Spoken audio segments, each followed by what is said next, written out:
তো হে ভিউয়ার্স, কেমন আছেন সবাই? আশা করব সবাই ভালো আছেন। তো আজকে আমরা এক্সপ্লেন করছি দ্য ডুড ইন মি মুভিটা। আর এই মুভিটা বানানো হয়েছে খুবই সুন্দর একটা গল্প নিয়ে। তো এই জন্য আমি বলবো ভিডিওটা শেষ পর্যন্ত দেখার জন্য, আর নয়তো অনেক কিছুই মিস করে ফেলবেন। তো চলুন কথা না বাড়িয়ে শুরু করি আজকের ভিডিও। তো এই গল্পের শুরুতে আমরা দেখতে পারি হানহো গ্রুপের মালিক পানসোকে, যে কিনা খুবই একটা লাক্সারিয়াস বাড়িতে কোনো ভালোবাসা ছাড়াই বাস করত। আসলে পানসো তার ওয়াইফ সিও ইয়ানকে বিয়েই করেছিল এই সম্পত্তির জন্য, যেগুলো কিনা সিও ইয়ানের বাবার ছিল। আর অন্যদিকে সিও ইয়ান জীবনে কোনো কাজ না করলেও তার সবসময়ই মনে হতো যে এই সমস্ত সম্পত্তির মালিক সে, এগুলোর দাবিদারও সে। তো এরপরে যখন পানসো তার অফিসে ব্যাক করে, তখন সে এমন একটা কার্পেন্টার সম্পর্কে জানতে পারে যে কিনা তার দোকানটা খালি করার জন্য কোনোভাবেই রেডি ছিল না। তবে অন্যদিকে পানসোর পরবর্তী প্রজেক্টের জন্য সেই দোকানটা যেই কোনো মূল্যে খালি দরকার ছিল। এই জন্য সে তার একটা স্পেশাল লোক মিস্টার বংকে ডাকে, আর তাকে সে অর্ডার দিয়ে বলে দেয় যাতে করে যেই কোনো মূল্যে সে গিয়ে সেই দোকানদারকে বুঝিয়ে শুনিয়ে হলে বা অন্য কোনো ওয়েতে হলেও দোকানটা খালি করে। আর তখন এদিকে আমরা দেখতে পারি জুনকি নামের সেই কার্পেন্টারকে, যে কিনা আসলে প্রচণ্ড ভয়ের মধ্যে ছিল, কারণ সেটা খুব ভালো করেই জানতো যে পানসো যে কোনো মূল্যে এটা চায়, তার মানে তার লোকজন খুব শীঘ্রই তার এখানে চলেই আসতে পারে। এই জন্য সে প্রচণ্ড ঘাবড়েছিল। আর তখনই আমরা দেখতে পারি মিস্টার ব্যাং তার সমস্ত লোকজন নিয়ে এখানে চলে আসে, আর জুনকিকে আচ্ছা রকম ধোলাই করে তাকে সে থ্রেট করে বলে যে যদি এখন তুমি এই কাগজে সাইন না করো, তাহলে তোমার হাতটা কেটে তোমার হাত দিয়ে আমি সিগনেচার করিয়ে নিব। আর এই জন্য যেহেতু এখন বেচারা জুনকির কাছে করার মতো কিছুই নেই, এই জন্য ফাইনালি বাধ্য হয়ে সে সিগনেচার করে দেয়। আর তখন এদিকে আমরা দেখতে পারি যখন পানসো তার ফেভারিট রেস্টুরেন্টে খাবার দাবার খাচ্ছিল, তখন তার পাশের টেবিলেই ডং হিয়ন নামের একটা ছেলে খাবার দাবার খাচ্ছিল। তবে যখন খাবার দাবার শেষ করে ডং হিয়ন তার বিলটা দেওয়ার জন্য যায়, তখন সে লক্ষ্য করে সে তো মানিব্যাগ তার বাসায় ফেলে এসেছে, সে আজকে তো মানিব্যাগ নিয়ে বেরই হয়নি। তবে আমরা দেখতে পারি এই দোকানদার তার উপরে রাগ করার জায়গায় সে উল্টো বলে দেয় যে আজকে তোমার খাবার দাবারের সম্পূর্ণ বিল পানসো দিবে। আর এটা শোনার পরে যদিও পানসোর কাছে একটু অদ্ভুত মনে হয়, তবে তবুও সেই ছেলেটার বিলটা দিয়ে দেয়। আর বিল নেয়ার পরে এই মহিলা পানসোকে বলে যে আজকে তুমি যেই ভালো কাজটা করেছো সেটার ফল তুমি খুব শীঘ্রই পাবে। আর এর একটু পরেই আমরা দেখতে পারি ডং হিউন নামের সেই ছেলেটা একটা দেয়ালের একেবারে কোনায় গিয়ে একটা জুতাকে বের করার ট্রাই করছিল। আর যখনই সে অনেক কষ্টে জুতাটাকে টাচ করে ফেলে, তখনই তার পাটা পিছলে যায় আর সে সোজা নিচের দিকে পড়া শুরু করে। আর দুর্ভাগ্যক্রমে নিচেই পাঞ্চো দাঁড়িয়েছিল, আর সে গিয়ে সোজা পাঞ্চোর উপরেই পড়ে। আর একটু পরে যখন পাঞ্চো জ্ঞান ফিরে পায়, তখন সে দেখতে পারে সে হসপিটালে আছে, আর একটা নার্স তাকে বাচ্চা বলে ডাকছে, যেটা কিনা পাঞ্চোর জন্য খুবই অদ্ভুত একটা ব্যাপার ছিল। তবে তবুও সে কোনো রকমে বাইরে বেরিয়ে যখন চারপাশে ভালো করে চেক করার ট্রাই করে, তখন সে পাশেরই একটা কেবিনে তার ডেড বডিটাকে দেখতে পারে। আসলে তার বডিটা সেখানে কোমার মধ্যে পড়েছিল। এখন এগুলো দেখার পরে পানসো পুরোপুরি শক্ট হয়ে গিয়েছিল, সে বুঝতেই পারছিল না যে হচ্ছেটা কি এখানে। তবে তখনই এখানে কার্পেন্টার জোনকে চলে আসে, যে কিনা এসেই তাকে জড়িয়ে ধরে তার ছেলে বলা শুরু করে। এগুলোর জন্য সে আরও বেশি কনফিউজ হয়ে যায়। তবে যখন সে নিজেকে আয়নায় দেখে, তখন সে পুরোপুরি শক্ট হয়ে যায়। সে দেখতে পারে তার আত্মাটা আসলে ডনকির শরীরের মধ্যে চলে এসেছে। আসলে একটু আগে সে যে লোকটার হাত কাটার হুমকি দিয়ে এসেছিল, এখন সে তারই ছেলে হয়ে গেছে। আর তার এমন বদলানো হাবভাব দেখার পরে ডক্টর এটা কনফার্ম করে তাদেরকে বলে দেয় যে তার রেট্রো অ্যামনেশিয়া নামের একটা রোগ হয়েছে। আর এইটা শোনার পরেই পাঞ্চোর মনে পড়ে সেই মহিলার কথা, মানে রেস্টুরেন্টের সেই মহিলার কথা। আর এই জন্য যখন পাঞ্চো দৌড়ে সেই রেস্টুরেন্টের কাছে আসে, তখন সে দেখতে পারে যে এই রেস্টুরেন্টটা তো সারা জীবনের জন্য বন্ধই হয়ে গেছে। এই জন্য সে খুবই হতাশ হয়ে যায়। আর তখন অন্যদিকে আমরা দেখতে পারি মিস্টার ইয়ান, যে কিনা পাঞ্চোর সবচেয়ে বড় শত্রু ছিল, সে যখন দেখতে পারে পাঞ্চোর সাথে এমন একটা ঘটনা হয়েছে, তখন সে খুশিতে পুরো আত্মহারা হয়ে যায়। তবে তখন সে আরও একটা ভয়ঙ্কর প্ল্যানিংও করে। সে প্ল্যানিং করে কোমায় থাকা অবস্থায় সে পাঞ্চোকে সেখানে শেষ করে দেবে। আর তখন এদিকে যখন পানসো তার আসল ঘরে ব্যাক করে, তখন তার ওয়াইফ তাকে দেখার পরে পুরোপুরি ভয় পেয়ে যায়। আর সে তাকে বারবার করে এখান থেকে চলে যাওয়ার জন্য বলে। যখন পানসো তাকেও বোঝানো শুরু করে যে আসলে এত ঘাবড়ানোর কিছু নেই, আমি হচ্ছে কি তোমার হাজব্যান্ড, তখন সেই মহিলা প্রচণ্ড রাগ করে সিকিউরিটি গার্ডদের মাধ্যমে তাকে পুলিশের কাছেই হস্তান্তর করে দেয়। আর এরপরে জুনকি যখন পুলিশ স্টেশনে আসে, তখন সে এই ব্যাপারটাই বুঝতে পারছিল না যে তার ছেলে এইরকম বিহেভ কেন করছে। আর যেহেতু সে নাবালক ছিল, মানে তার 18 বছর কমপ্লিট হয়নি, এই জন্য পুলিশ তার উপরে কোনো মামলাও করে না, তাকে তার বাবার আন্ডারে ছেড়ে দেওয়া হয়। আসলে এই ইয়াং পাঞ্চো চাচ্ছিল যেই কোনো ওয়েতে তার শরীরের মধ্যে ব্যাক করতে। এই জন্য সে হসপিটালে গিয়ে সেই বুড়ো পাঞ্চোর শরীরের উপরে গিয়ে লাফানো শুরু করে। তবে কোনোভাবেই কোনো কাজ হয় না। তবে তখন এখানে মিস্টার বংও চলে আসে, যে কিনা এই ব্যাপারটা দেখার পরে তাকে অপমান করে এখান থেকে পাঠিয়ে দেয়। এখন নিজেরই কর্মচারীর হাতে অপমানিত হওয়ার পরে পাঞ্চো অনেক কষ্ট নিয়ে তার নতুন ঘরে ব্যাক করে, মানে জুনকির বাসায়। তবে এখানে আসার পরে সে দেখতে পারে এই বাসাটা খুবই ছোট একটা বাসা, যেটা কিনা তার জন্য অন্ততপক্ষে থাকার উপযুক্ত না। তবে এখন আসলে এই সমস্ত ব্যাপারগুলো নিয়ে একেবারেই চিন্তা করার সময় তার নেই। এখন তার সামনে আরও বড় বড় সমস্যা আছে। এরপরে যখন তারা খাবার দাবার খেতে বসে তখন পাঞ্চো এই ব্যাপারটা লক্ষ্য করে যে আসলে ডনকির শরীরের মধ্যে তার আত্মা থাকার জন্য তার অনেক বেশি ক্ষুধা লাগছিল, এই জন্য সে সব কিছু খেয়ে সাবার করে দেয়। তবে তখন জুনকিরও এই ব্যাপারটা মনে হয় যে আসলে ডনকি যে ছাদ থেকে পড়ে গিয়েছিল এটা হয়তোবা কোনো বদমাস ছেলের কাজ হবে, কেউ হয়তোবা তাকে ধাক্কা দিয়ে ফেলে দিয়েছিল। এই জন্য পরদিন সকালবেলা তারা দুজন চলে আসে প্রিন্সিপালের সঙ্গে মিট করতে। তবে সব কিছু শোনার পরে প্রিন্সিপালও উল্টো তাদেরকে বলে দেয় যে আসলে আমাদের স্কুলে এতটাও বদমাস ছেলে মেয়ে নেই যে কিনা আপনার ছেলেকে ছাদ থেকে নিচেই ফেলে দিবে। তবে পাঞ্চো এই ব্যাপারটা খুব ভালো করেই বুঝতে পারে যে প্রিন্সিপাল কিছু তো একটা মিথ্যা কথা বলছে, আর এটার পেছনের যে সত্যটা সেইটা লুকানোর ট্রাই করছে।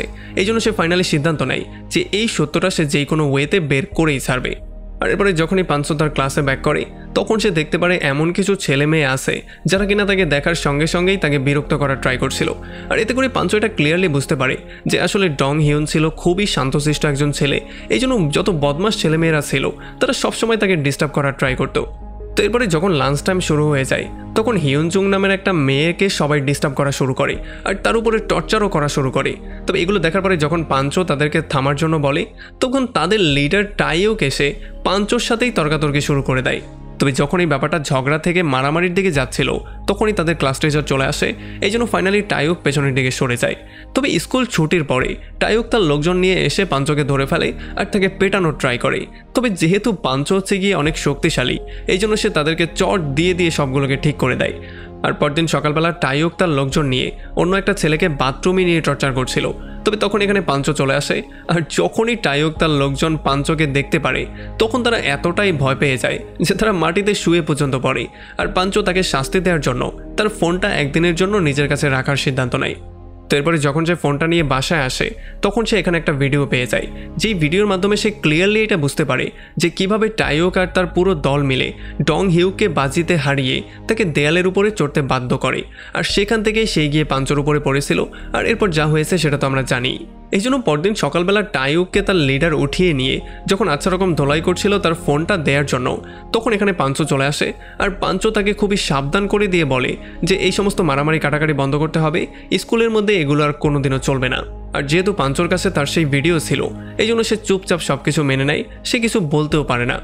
আর তখন এদিকে আমরা দেখতে পারি পাঞ্চোর ওয়াইফ সিও ইয়ান তার স্বামী অসুস্থ হওয়ার এই সুযোগটা নিয়ে বিভিন্ন ইয়াং ছেলেদের সাথে সম্পর্ক করা শুরু করে, তাদের সঙ্গে ডেটে যাওয়া শুরু করে, রুমে যাওয়া শুরু করে।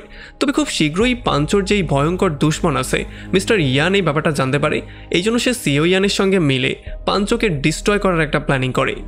আর এরপরে সেদিন রাতের বেলায় পাঞ্চো চলে আসে হসপিটালে মিস্টার ব্যাংকের সাথে মিট করতে। আর এখানে অনেকক্ষণ ধরে ট্রাই করার পরে ফাইনালি সে মিস্টার ব্যাংকে সমস্ত সত্যিটা বলে দেয়। সে বলে দেয় তার সাথে কি হয়েছিল আর এখন সে কে। তো এরপরে পরদিন সকালবেলা যখন পাঞ্চো স্কুল থেকে বাসার দিকে ব্যাক করছিল তখন সে ভুল করে হিয়নজোয়ের সাথে ধাক্কা খেয়ে যায়। আর এই ধাক্কার জন্য তার টেডি বিয়ারটা নিচে পড়ে যায়।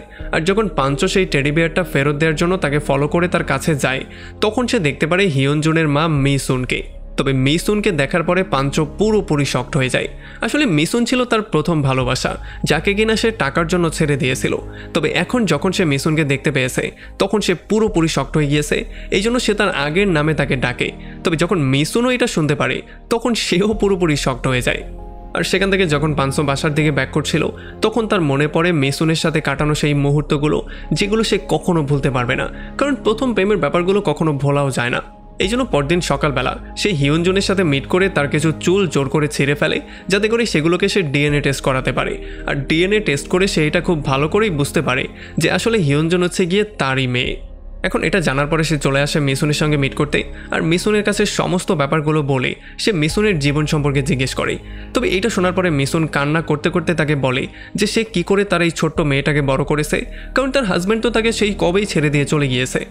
আর তখন এদিকে আমরা দেখতে পারি সিও ইয়ান তার বাবার কাছে কিছু ডুপ্লিকেট কাগজপত্র নিয়ে আসে, যেই কাগজপত্রগুলোর মধ্যে পাঞ্চো তাদের কোম্পানির টাকাগুলোকে বিভিন্ন ডুপ্লিকেট খাতে ইউজ করছে আর সেগুলোকে সরিয়ে ফেলার ট্রাই করছে। তবে আসলে এগুলো ছিল সম্পূর্ণ মিথ্যা, কারণ সিও ইয়ান এই কাজগুলো করছিল মিস্টার ইয়নের কথায়। তবে তার বাবাও তার মেয়ের উপরে প্রচণ্ড বিশ্বাস করছিল, এই জন্য ফাইনালি সে সিদ্ধান্ত নিয়ে ফেলে যে পাঞ্চো যখনই কোমা থেকে বাইরে বের হবে তখনই সে তাকে কোম্পানি থেকে বের করে দেবে। এরপরে এদিকে আমরা দেখতে পারি পাঞ্চো তার মেয়ের সঙ্গে বেশি বেশি সময় স্পেন্ড করার জন্য একটা জিমে জয়েন করে ফেলে, যেই জিমের মধ্যে হিয়নজুন আগে থেকেই আসতো। এখন যদিও প্রথম দিকে তাকে দেখার পরে তার একটু সন্দেহ হয়ে যায়, এই জন্য হিয়নজুন সেখান থেকে চলে যাওয়ার ট্রাই করে। তবে তখনই মিস্টার ব্যাং এখানে ট্রেনার হিসেবে চলে আসে আর তাদের দুজনকে ট্রেনিং করানো শুরু করে। আর এমন করেই বিগত কতগুলো দিন তারা দুজনে একসাথেই ট্রেনিং করে, একসাথেই জিম করে ওয়েট লুজ করার ট্রাই করে। আর ফাইনালি পাঞ্চো অনেক পরিশ্রম করার পরে নিজের ওয়েট লুজও করে ফেলে। আর যখন সেই নতুন লুক নিয়ে স্কুলে চলে আসে তখন সমস্ত মেয়েরা তার উপরে ফ্ল্যাট হয়ে যায়, কারণ তার এই নতুন লুক দেখার পরে সবাই পুরোপুরি শক্ট হয়ে গিয়েছিল। তবে সেদিন লাঞ্চ টাইমের সময় হিয়নজুকে কিছু মেয়ের ডিস্টার্ব করার জন্য চলে আসে। তবে এইবার হিয়নজুও পুরোপুরি রেডি হয়েছিল, এই জন্য সে খুবই সহজে সেই মেয়েদেরকেও শিক্ষা দিয়ে দেয়। সেদিন রাতের বেলায় পাঞ্চো আবারও চলে আসে মিসুনের সঙ্গে মিট করতে। আর তার রেস্টুরেন্টে বসে খাবার দাবার খাওয়ার সময় মিসুন তার পুরনো প্রেমিক সম্পর্কে তাকে বলে, যাকে সে জানে মারতে চেয়েছিল। আর এটা শোনার পরে পাঞ্চো ক্লিয়ারলি বুঝতে পারে যে আসলে মিসুন তার কথাই বলছিল। তবে যখন মিসুন তার সঙ্গে কথাবার্তা বলার পরে অন্য কাস্টমারদের খাবার দাবার দেওয়ার জন্য যায়, তখন সেই কাস্টমাররা তার সঙ্গে বেয়াদবি করা শুরু করে। তবে এই ব্যাপারটা পাঞ্চোর একেবারেই পছন্দ হয় না, এই জন্য সে কাস্টমারদের সঙ্গে মারামারি করা শুরু করে। যদিও মিসুন তাকে বারবার করে থামানোর ট্রাই করছিল, তবে পাঞ্চো মিসুনকে ভেতরে ঢুকিয়ে দিয়ে কাস্টমারদেরকে আচ্ছা রকম ধলাই করা শুরু করে।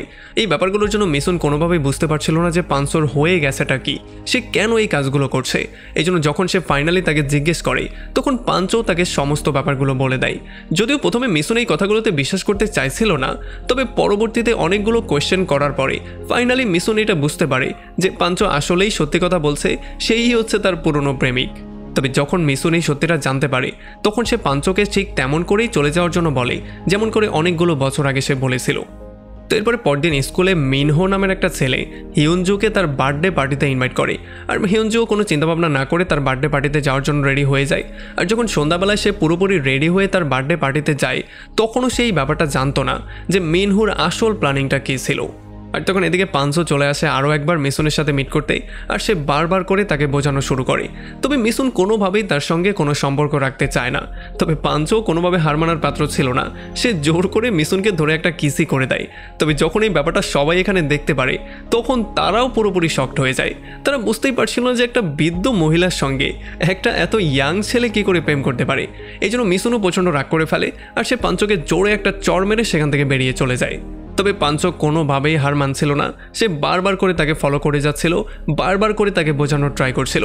তবে তখনই তার একটা বন্ধু তাকে কল দিয়ে বলে যে হিয়নজুকে মিনহো তার পার্টিতে নিয়েছেই এই জন্য যাতে করে তার বন্ধুদের সাথে মিলে সে তাকে অপমান করতে পারে আর তাকে রেপ করতে পারে। আর এইটা শোনার পরে পাঞ্চো প্রচণ্ড রাগ করে দৌড়ে চলে আসে সেই পার্টির মধ্যে। তবে ততক্ষণে পার্টিতে মিনহো তার বন্ধুদেরকে নিয়ে হিয়নজুকে অপমানও করা শুরু করে দিয়েছে, তার উপরে তারা মদও ঢেলে দেয়। তবে তখন এখানে পাঞ্চো চলে আসে আর যখন সে তার মেয়ের এই অবস্থা দেখতে পারে তখন তার মাথাটা প্রচণ্ড গরম হয়ে যায় আর সে পাগলের মতো তাদেরকে পেটানো শুরু করে।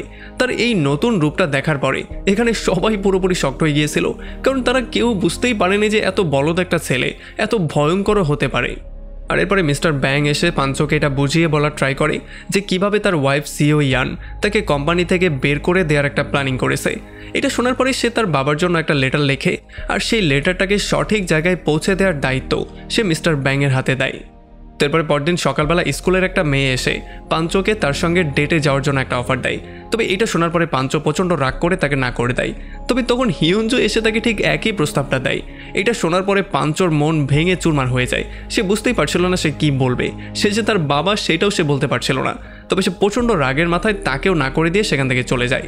তবে যখন এই ব্যাপারটা মিসুন জানতে পারে তখন সে তার মেয়েকে প্রচণ্ড বকাঝকা করে আর সে তাকে অর্ডার দিয়ে বলে দেয় যে পাঞ্চোর থেকে যতটা সম্ভব দূরে থাকার জন্য। আর তখন সেদিন রাতের বেলায় মিস্টার বং চলে আসে হসপিটালে ডং হিউংকে মারার জন্য।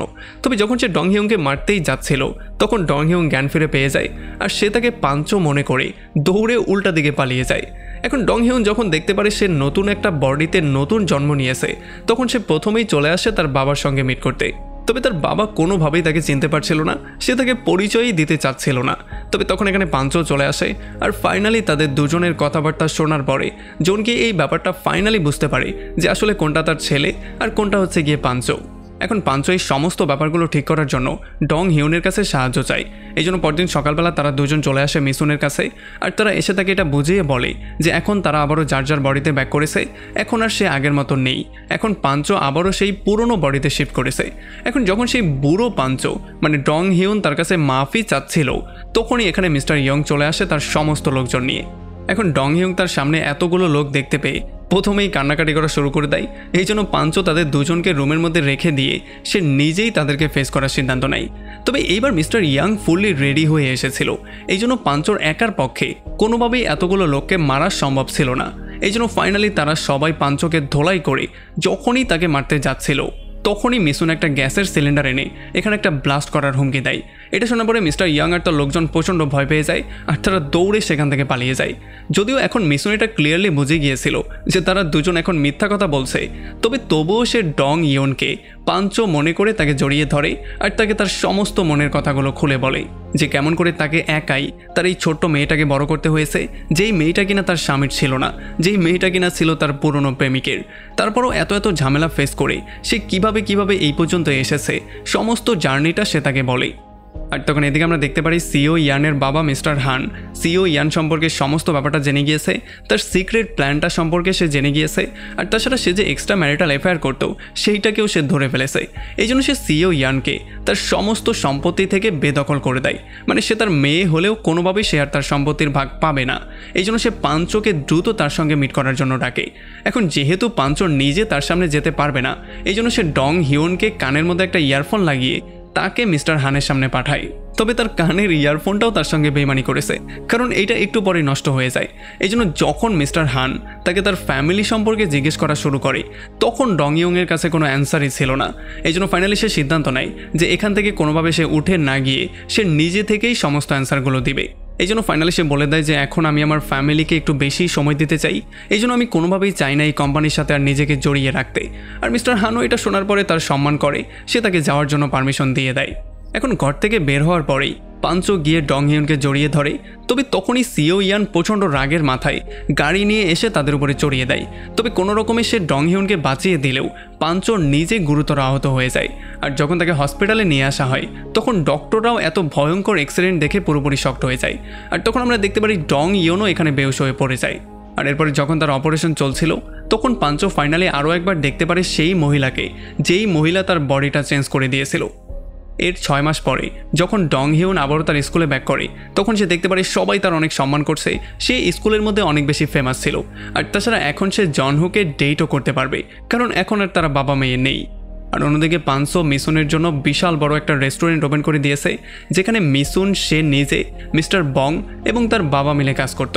আর এমনই একটা ইন্টারেস্টিং পয়েন্টে এই পুরো মুভিটা এখানে শেষ হয়ে যায়। তো আমাকে কমেন্ট করে জানান কেমন লাগলো ভিডিও। যদি ভালো লাগে তাহলে অবশ্যই একটা লাইক করবেন, আর যদি এখনও আমাদের চ্যানেলটা সাবস্ক্রাইব করে না থাকেন তাহলে প্লিজ করে ফেলুন। তো আমাদের দেখা হবে অন্য কোনো ভিডিওতে অন্য কোনো একদিন। Till then, take care.